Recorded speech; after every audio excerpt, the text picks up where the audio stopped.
Hello student, मैं आपका teacher सुशील। आज के वीडियो में हम देखेंगे कि ये जो फ्लायर है वो आप किस तरीके से डिजाइन कर सकते हैं फोटोशॉप का यूज़ करके। तो चलिए स्टार्ट करते हैं। यहाँ पर मैंने एक डॉक्यूमेंट क्रिएट किया हुआ है जिसका डायमेंशन है 1200 पिक्सल बाई 1200 पिक्सल और रेजोल्यूशन 96। सबसे पहले हमें यहाँ पर बैकग्राउंड क्रिएट करना है। बैकग्राउंड क्रिएट करने के लिए आप सिंपल कलर यूज़ कर सकते हैं, ग्रेडियंट यूज़ कर सकते हैं या कोई इमेज आप यूज़ कर सकते हैं।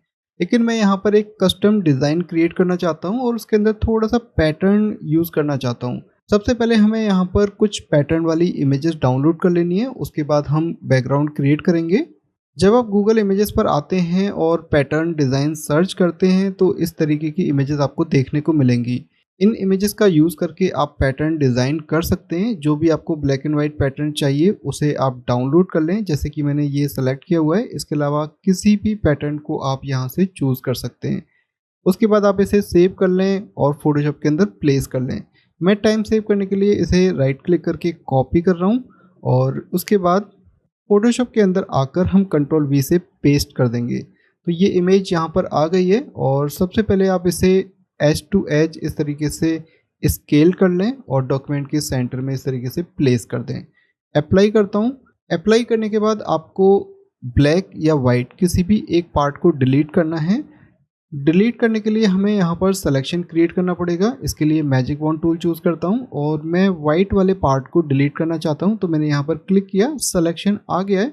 लेकिन पूरी इमेज को सेलेक्ट करने के लिए राइट क्लिक सिमिलर पर क्लिक करना है, जिससे कि सारे वाइट पिक्सल सेलेक्ट हो जाएंगे। उसके बाद डिलीट प्रेस करके हम डिलीट कर देते हैं। वाइट वाला जो पार्ट है वो डिलीट हो गया है और ये जो ब्लैक वाली लाइंस हैं इसके अंदर हमें कलर फिल करना है। जिस भी कलर का आप बैकग्राउंड क्रिएट करना चाहते हैं वो कलर आप यहाँ पर फिल करेंगे। फिल करने के लिए हम यहाँ पर FX, blending option, colour overlay और यहाँ से हम कलर चूज़ करेंगे। जो भी कलर आप चूज़ करना चाहते हैं वो चूज़ कर सकते हैं, लेकिन मैंने यहाँ पर पहले से ही कुछ स्पेसिफिक कलर डिफाइन किए हुए हैं जो कि स्वेचेस के अंदर मैंने सेव किए हुए हैं। यहीं से मैं वो कलर पिक करूँगा। तो यहाँ पर मैंने काफ़ी लाइट ब्लू कलर पिक किया हुआ है। तो सबसे पहले आप यहाँ पर क्लिक करें, उसके बाद यहाँ से आप कलर को पिक कर सकते हैं। जैसे कि मैंने ये कलर पिक कर लिया। आई थिंक मुझे ये वाला कलर पिक करना है। तो ये कलर हमने पिक कर लिया। उसके बाद ओके ओके और इसके ऊपर हम एक न्यू लेयर क्रिएट करेंगे। तो यहाँ से मैंने न्यू लेयर क्रिएट की और उसके बाद मैं ये जो थोड़ा सा डार्क कलर है ये मैं फिल कर देता हूँ। Shift backspace enter, colour fill हो गया है। अगर आप इस लेयर के नीचे वाले पैटर्न को देखना चाहते हैं तो इसकी ओपेसिटी हल्की सी आपको कम करनी पड़ेगी। यहाँ से आप इसकी ओपेसिटी अराउंड 90% कर दें, जिससे कि आपको नीचे वाली जो लेयर है, जो पैटर्न वाली लेयर है, वो दिखने लग जाएगी। तो मैं इसको 90% कर देता हूँ। तो देखिए इसका रिजल्ट कुछ इस तरीके से आ रहा है। पैटर्न क्रिएट करने के बाद हम यहाँ पर कुछ और एलिमेंट ऐड करेंगे। उसके लिए हम यहाँ से पेन टूल चूज़ करते हैं। उसके बाद एक पॉइंट पर मैं क्लिक करूँगा। ये थोड़ा सा डॉक्यूमेंट के बाहर होना चाहिए और डॉक्यूमेंट के बाहर ही क्लिक करके क्लिक एंड ड्रैग करेंगे। तो देखिए इस तरीके से कर्वेचर क्रिएट हो रहा है। डॉक्यूमेंट को थोड़ा सा जूम आउट करता हूँ। ऑल्ट के साथ यहाँ पर क्लिक करेंगे और इसी तरीके से मैं यहाँ पर क्लिक एंड ड्रैग करके ऑल्ट के साथ अगर आप यहाँ पर आते हैं तो इस कर्वेचर को मॉडिफाई भी कर सकते हैं। तो मैं कुछ इस तरीके से मॉडिफाई कर देता हूँ। ऑल्ट के साथ टेंजेंट को ब्रेक करता हूँ, यहाँ पर क्लिक करता हूँ। हमारा जो पाथ है वो क्रिएट हो चुका है। अब हमें इसे सिलेक्शन में कन्वर्ट करना है। तो कंट्रोल इंटर, इस तरीके से हमारा जो पाथ है वो सिलेक्शन में कन्वर्ट हो गया है। उसके बाद हम यहाँ से एक न्यू लेयर, हमेशा आपको एक न्यू लेयर क्रिएट करनी है। उसके बाद हमें यहाँ पर ग्रेडियंट फिल करना है। ग्रेडियंट फिल करने के लिए हम ग्रेडियंट टूल पर आएंगे और यहाँ पर देखिए नए वाले फोटोशॉप के अंदर दो ऑप्शन आ गए हैं। आपको क्लासिक ग्रेडियंट यूज़ करना है। उसके बाद यहाँ पर क्लिक करेंगे तो ग्रेडियंट एडिटर ओपन हो जाता है। सबसे पहले मैं यहाँ पर स्वेचेस वाले जो पैनल है उसको ओपन कर लेता हूँ। यहाँ पर मैं डार्क ब्लू, जो कि ये वाला कलर है, और इस वाले कॉर्नर पर मैं लाइट ब्लू कलर पिक करता हूँ। तो देखिए इस तरीके से एक ग्रेडियंट क्रिएट हो जाएगा। उसके बाद क्लिक एंड ड्रैग करके हम इस तरीके से ग्रेडियंट फिल कर देते हैं। तो हमारा जो ग्रेडियंट है वो फिल हो चुका है। मुझे लगता है कि इसकी जो विड्थ है वो थोड़ी सी कम है। इसकी विड्थ को थोड़ा सा इंक्रीज करने के लिए आप शिफ्ट की प्रेस करें और इस तरीके से आप इसको थोड़ा सा वाइट कर दें, क्योंकि हमें यहाँ पर काफ़ी सारी टेक्स्ट इन्फॉर्मेशन प्लेस करनी है और हल्का सा मुझे अगर इस तरीके से टिल्ट करना है तो मैं इसको इस तरीके से टिल्ट करके और रोटेट करके यहाँ प्लेस कर देता हूँ। इसी तरीके से मुझे इस एरिया के अंदर भी इसी तरीके का ग्रेडियंट वाली शेप फिल करनी है। सबसे पहले आप एक न्यू लेयर क्रिएट कर लें, क्योंकि कई बार हम भूल जाते हैं। और उसके बाद मैं यहाँ से इलिप्टिकल टूल लेता हूँ और इस तरीके से एक सिलेक्शन क्रिएट कर देता हूँ। तो देखिए ये सिलेक्शन इस तरीके से आ गया है और मैं इसी के अंदर कलर फिल कर देता हूँ। कलर फिल करने के लिए ग्रेडियंट टूल और क्लिक एंड ड्रैग, इस तरीके से देखिए ग्रेडियंट आ गया है। तो बेसिकली हमें यही करना था, कंट्रोल डी सिलेक्शन को डीसेलेक्ट करने के लिए। अगर आप इस शेप को बड़ा करना चाहते हैं तो ऑल्ट के साथ इस तरीके से बड़ा कर सकते हैं और यहाँ प्लेस करते हैं इस तरीके से कॉर्नर में। इस तरीके से बड़े ही इजी वे में आप ये जो बैकग्राउंड है वो डिज़ाइन कर सकते हैं। बैकग्राउंड को डिज़ाइन करने के बाद इस वाले एरिया को हमें थोड़ा सा ऑर्गेनाइज करना है। उसके लिए जो बैकग्राउंड वाली लेयर्स हैं इन सबको हम एक ग्रुप के अंदर प्लेस कर देंगे। सारी लेयर्स को सेलेक्ट करने के बाद ग्रुप वाले आइकन पर क्लिक करेंगे, जिससे कि वो सारी लेयर ग्रुप के अंदर शिफ्ट हो जाएंगी। उसके बाद चाहे तो आप इस ग्रुप को रीनेम भी कर सकते हैं। अब मैं यहाँ पर इमेजेस को प्लेस करने के लिए ब्लॉक और सर्कल क्रिएट करूँगा। सबसे पहले हम यहाँ पर रेक्टेंगल टूल से एक इस तरीके से रेक्टेंगल ड्रॉ कर लेते हैं। यहाँ पर ग्रेडियंट कलर आ रहा है तो फिल पर क्लिक करना है आपको और यहाँ पर आपको देखिए ग्रेडियंट का ऑप्शन है, ये सॉलिड कलर का ऑप्शन है। यहाँ से आपको कोई भी कलर चूज़ कर लेना है, क्योंकि यहाँ पर हम इमेज फिल करेंगे तो ये कलर आपको दिखाई नहीं देगा।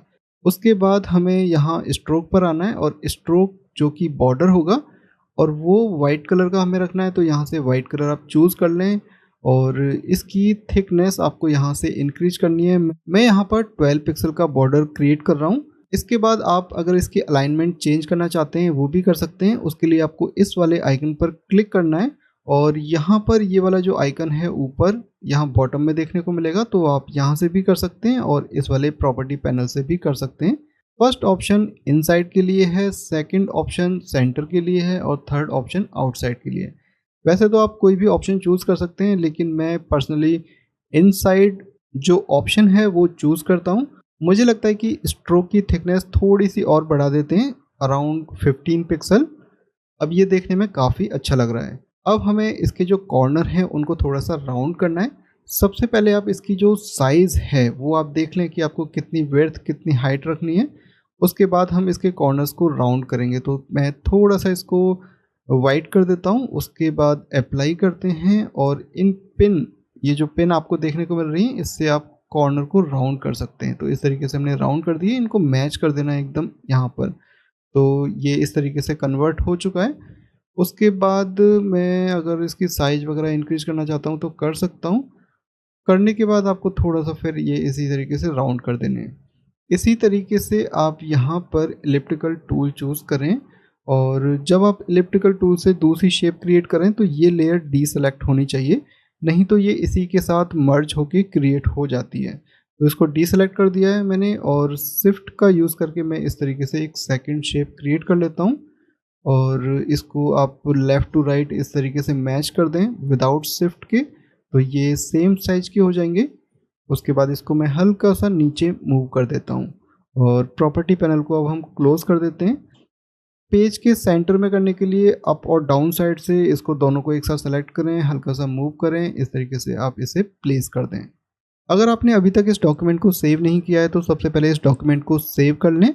अब मैं इन शेप के अंदर इमेजेस को प्लेस करूंगा, तो इस पर क्लिक करता हूं। उसके बाद फाइल, प्लेस एम्बेडेड, जहां पर भी आपने इमेजेस प्लेस की हुई हैं वहां से आप इस ऑप्शन के थ्रू इमेज को प्लेस कर सकते हैं।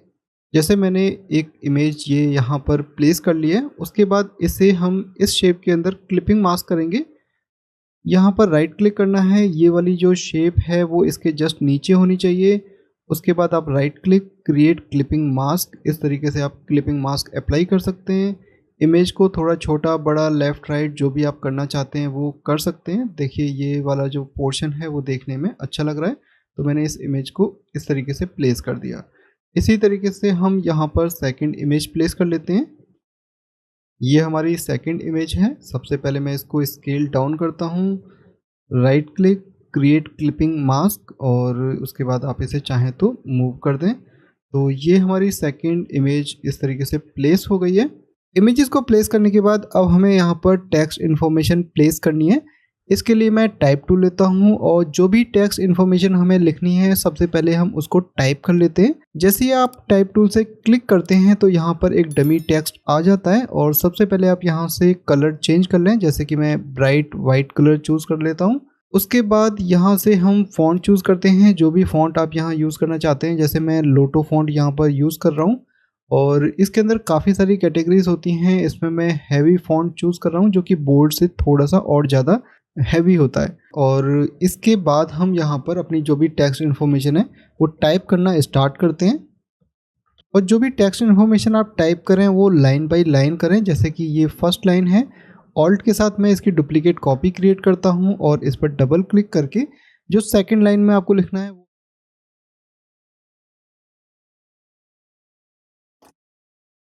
सारी टेक्स्ट इन्फॉर्मेशन प्लेस करने के बाद अब हमें इसे एक प्रॉपर वे में अरेंज करना है। तो जैसे कि मेरे पास ये हाउस वाला जो लेटर है इसको मैं सबसे बड़ा करता हूँ, तो कंट्रोल टी प्रेस कर सकते हैं या इस कॉर्नर से आप इस तरीके से क्लिक एंड ड्रैग करके थोड़ा बड़ा कर दें। और उसके बाद हमें यहाँ पर जो सेकंड लेटर है, जैसे कि मैं इसे राइट साइड से अलाइन करता हूँ और उसके बाद क्लिक एंड ड्रैग करके इसको यहाँ तक बड़ा कर देता हूँ, करीबन यहाँ तक। इसी तरीके से हमें जो हमारा थर्ड लेटर है, जैसे कि फाइंड, इसको हमें थोड़ा सा सेंटर में प्लेस करना है तो थोड़ा सा छोटा करना है। यहाँ से मैं करीबन इतना इसको छोटा कर देता हूँ और प्रॉपर सेंटर में अलाइन करने के लिए शिफ्ट के साथ सेकंड लेटर को सेलेक्ट करें, सेंटर अलाइन पर क्लिक करें, इस तरीके से सेंटर अलाइन हो जाएगा। और फॉर को हम थोड़ा सा बाहर रखते हैं। उसके बाद जो हमारा लास्ट लेटर है योर फैमिली, एरो कीज़ की हेल्प से मैं इसे थोड़ा सा ऊपर की तरफ शिफ्ट कर देता हूँ और इसको मुझे थोड़ा छोटा करना है। तो देखिए मैंने इसको इस तरीके से छोटा कर दिया, लेकिन लेफ़्ट टू राइट इसको प्रॉपर अलाइन करने के लिए आप यहाँ पर सबसे पहले सेंटर अलाइन वाला जो ऑप्शन है वो चूज़ कर लें और उसके बाद आप इसे फिर मैनुअली इस तरीके से सेंटर में प्लेस कर लें या अलाइन टूल यूज़ करके भी इस तरीके से अलाइन कर सकते हैं। उसके बाद मुझे इसे इस एज से इस एज तक रखना है, तो इस टेक्स्ट के जो लेटर हैं उसके बीच की जो स्पेसिंग है वो मुझे इंक्रीज करनी पड़ेगी। उसके लिए इस आइकन पर क्लिक करें और यहाँ से ये जो पैरामीटर है इसका यूज़ करके आप इसकी जो स्पेसिंग है वो इंक्रीज कर सकते हैं। जैसे कि मैंने यहाँ पर 300 स्पेसिंग की हुई है। मैं थोड़ा सा इसको लेफ़्ट कर देता हूँ तो देखिए हमारा जो टेक्स्ट है वो इस तरीके से आ गया है। अब हमें यहाँ पर थोड़ा सा और स्टाइल करना है, जैसे कि मुझे एच की जो हाइट है वो इंक्रीज करनी है। उसको मैं मैनुअली इस तरीके से नहीं कर पाऊँगा, इसके लिए मुझे शेप में कन्वर्ट करना पड़ेगा इस लेटर को। तो यहाँ पर राइट क्लिक करते हैं और इसे कन्वर्ट टू शेप कर देते हैं। तो देखिए अब ये शेप में कन्वर्ट हो गया है। और उसके बाद इन वाले पॉइंट्स को ऊपर की तरफ मूव करने के लिए सबसे पहले आपको इन्हें डायरेक्ट सिलेक्शन टूल से सेलेक्ट करना है, क्लिक एंड ड्रैग किया और एरो कीज़ की हेल्प से मैं इस तरीके से इसकी हाइट इंक्रीज कर देता हूँ। तो देखिए ये इस तरीके से मॉडिफाई हो गया है। अब हम यहाँ 4 वाले जो लेटर है इसको एक बॉक्स के अंदर रखते हैं, क्योंकि इसको अगर मैं इस तरीके से प्लेस करूँगा तो ये हाईलाइट नहीं हो पाएगा। और इसके लिए मैं यहाँ पर एक रेक्टेंगल ड्रॉ कर देता हूँ। थोड़ा सा हम बड़ा करेंगे क्योंकि हमें इसके जो कॉर्नर हैं वो भी राउंड करने हैं। अब हमें यहाँ पर ग्रेडियंट यूज़ करना है। यहाँ पर फिल कलर है, स्ट्रोक कलर है, स्ट्रोक कलर को तो हम हटा देते हैं, नो कलर। और यहाँ पर मुझे जैसे कि ग्रेडियंट फिल करना है, मैं यहाँ ऊपर से कर लेता हूँ। इस वाले एरिया के अंदर मैंने कुछ स्वेचेस पहले से ही क्रिएट किए हुए हैं, जैसे कि ये कलर मैं यूज़ करना चाहता हूँ ग्रेडियंट क्रिएट करने के लिए। अब मैं यहाँ से ग्रेडियंट एडिटर ओपन करता हूँ, आपको इस आइकन पर क्लिक करना है। ग्रेडियंट एडिटर ओपन हो गया है। यहाँ से ही आपको कलर पिक करने हैं, जैसे कि मैं इस पर डबल क्लिक करता हूँ और यहाँ से मैं ये वाला जो कलर है वो पिक कर लेता हूँ। आई थिंक मुझे बाद में इसको इन्वर्स करना पड़ेगा, यहाँ से हम कर लेंगे बाद में। और इसी तरीके से मैं यहाँ पर डबल क्लिक करता हूँ, इसको डबल क्लिक और यहाँ से मैं सेकंड कलर पिक करता हूँ। तो देखिए इस तरीके से मेरा ये ग्रेडियंट क्रिएट हो चुका है। मूव टूल पर आते हैं और इसका जो ऑर्डर है वो हमें चेंज करना है। तो यहाँ से मैंने ऑर्डर चेंज किया। दोनों लेयर को सेलेक्ट करके आप इस तरीके से अलाइन कर लें और उसके बाद हम यहाँ पर इसको रख देते हैं। मुझे लगता है कि इसकी जो हाइट है वो थोड़ी सी ज़्यादा है, तो मैं इसको थोड़ा छोटा कर देता हूँ और विड्थ थोड़ी सी बढ़ा देते हैं। और उसके बाद अगर आप इसे थोड़ा सा टिल्टेड करना चाहते हैं तो इस तरीके से टिल्टेड कर सकते हैं। तो देखिए अब देखने में ये काफ़ी अच्छा लग रहा है। जितने भी हमने टेक्स्ट यहाँ पर लिखे हैं उन्हें भी आप एक ग्रुप के अंदर प्लेस कर सकते हैं, जिससे कि इसे कभी भी मूव करने में आसानी रहे। तो यहाँ से मैंने ग्रुप क्रिएट किया और इसका नाम लिख देते हैं हम हाउस। यहाँ पर ग्रुप सेलेक्टेड होना चाहिए, तभी आप इस ग्रुप को इस तरीके से मूव कर पाएंगे। और जैसे कि मुझे थोड़ा सा स्केल करना है तो कंट्रोल टी और यहाँ से मैं स्केल कर देता हूँ। तो स्केल करने के बाद अब ये देखने में काफ़ी अच्छा लग रहा है। इसी तरीके से हमें इस वाले एरिया के अंदर जो हाउस से रिलेटेड और इन्फॉर्मेशन हैं वो टाइप कर लेनी है। मैं एक बार दोबारा टाइप टूल चूज़ करता हूँ, उसके बाद यहाँ पर हम क्लिक करते हैं। अब की बार मैं डार्क ब्लू कलर चूज़ कर लेता हूँ, क्योंकि हमारे लेटर के पीछे जो बैकग्राउंड है वो ब्राइट कलर का है। बैक स्पेस, होम फीचर्स, इसको हम पहले यहाँ प्लेस कर देते हैं। अगर आपको इसे छोटा या बड़ा करना है वो आप कर दें, और चाहें तो बाद में भी आप इसकी जो विड्थ है वो चेंज कर सकते हैं। उसके बाद ये जो सब हेडिंग होंगी ये थोड़ी सी लाइट फ़ॉन्ट में होनी चाहिए, तो मैं यहाँ पर मीडियम और फ़ॉन्ट की साइज़ भी हम थोड़ी सी कम कर देते हैं। इसी तरीके से स्ट्रक्चर आपको बनाना होता है। मेन हेडिंग होगी वो थोड़ी सी ज़्यादा बड़ी बोल्ड होगी, और सब हेडिंग जो होंगी वो थोड़ी सी लाइट होंगी, फ़ॉन्ट की साइज़ भी कम होगी। इसके बाद जो होम के फीचर्स हैं उनको मैं फटाफट टाइप कर लेता हूँ।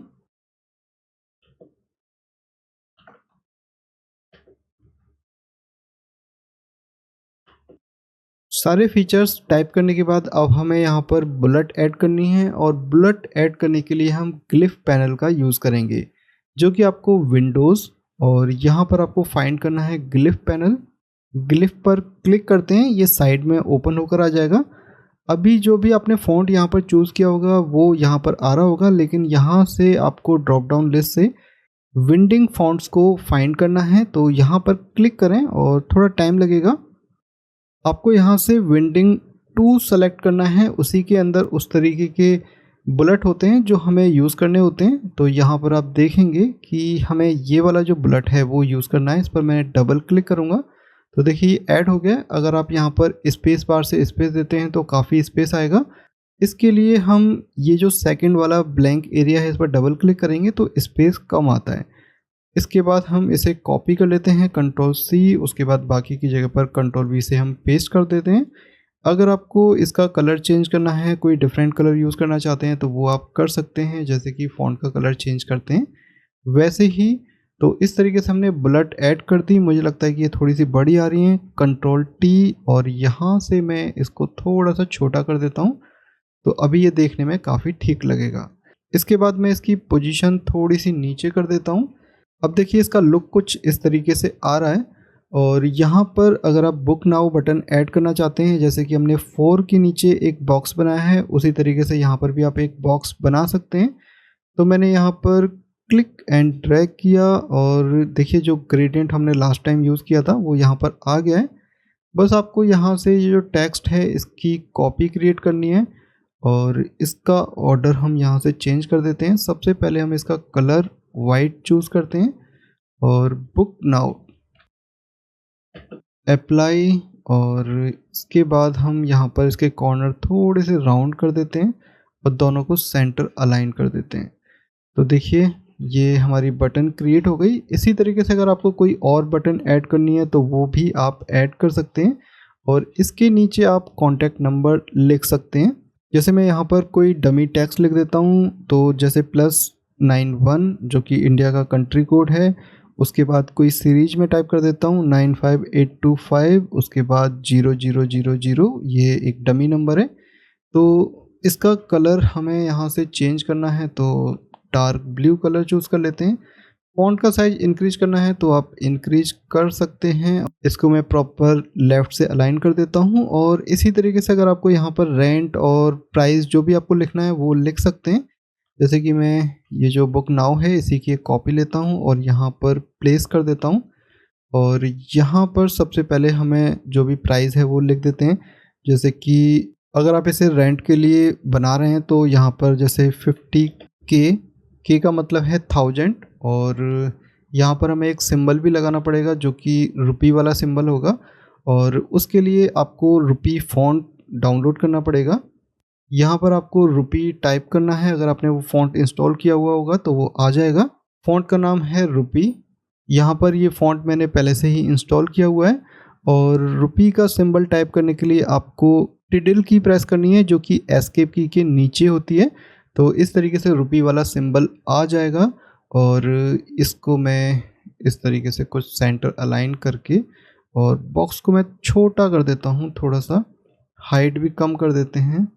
तो देखिए ये इस तरीके से आ गया है। थोड़ा सा मुझे लगता है कि बॉक्स को, हाँ अभी ठीक है। इसी तरीके से अगर आपको कोई और इन्फॉर्मेशन टाइप करनी है तो वो भी आप यहाँ पर टाइप कर सकते हैं। अब यहाँ पर बस एक चीज़ रह गई है जो कि आप ऑप्शनल है, वो चाहें तो ऐड कर सकते हैं। जैसे कि ये जो आप इमेज देख रहे हैं, इसके पीछे अगर ड्रॉप शेडो होगी तो वो देखने में ज़्यादा अच्छी लगेगी। तो ये जो हमने शेप बनाई थी, इसके ऊपर हम ड्रॉप शेडो अप्लाई करेंगे। इसे सेलेक्ट करने के बाद FX बटन पर क्लिक करना है, ब्लेंडिंग ऑप्शन, ड्रॉप शेडो पर क्लिक करना है। इस पैनल को आप थोड़ा सा लेफ़्ट राइट कर लें ताकि आप ये शेडो भी देख सकें। यहाँ से हमें साइज़ इंक्रीज़ करनी है, ओपेसिटी थोड़ी सी बढ़ा देते हैं। और डिस्टेंस, देखिए डिस्टेंस से ये एक एंगल पे आती है, इसको 0 रखें। थोड़ी सी साइज़ में और इंक्रीज़ कर देता हूँ, ओके। और इसी तरीके से ये वाली जो शेप है, ये वाली इलिप्टिकल, यहाँ पर भी मैं ड्रॉप शेडो अप्लाई कर देता हूँ। ड्रॉप शेडो सेम पैरामीटर आ जाएंगे, ओके करते हैं। और इसी के साथ ही हमारी जो फ्लायर डिजाइनिंग है वो कंप्लीट हो चुकी है। आई होप आपको आज का वीडियो पसंद आया होगा। इसी तरीके के वीडियोस देखने के लिए आप हमारे चैनल को सब्सक्राइब कर सकते हैं, वीडियो को लाइक कर सकते हैं और दोस्तों के साथ शेयर कर सकते हैं। अब हम मिलेंगे किसी और वीडियो में, तब तक के लिए बाय बाय।